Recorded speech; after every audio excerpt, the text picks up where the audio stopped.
Welcome to our tutorial on how to hide the starred label in Gmail on your PC. The starred label in Gmail allows you to mark important emails for easy access and reference. However, if you prefer a clutter-free inbox without the starred label, follow these simple steps. Step 1. Open Gmail. Launch your Gmail account by visiting the official website and signing in. Step 2. On the top right corner of the screen, click on the Settings icon. It looks like a gear. Step 3.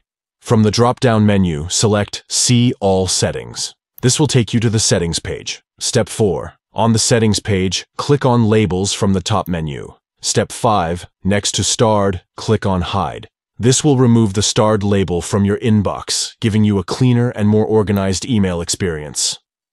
By hiding the starred label, you can focus on other email labels or prioritize your inbox in a way that suits your workflow best. Thank you for watching our tutorial. For more helpful tips and tricks for optimizing your Gmail usage, don't forget to subscribe to our channel.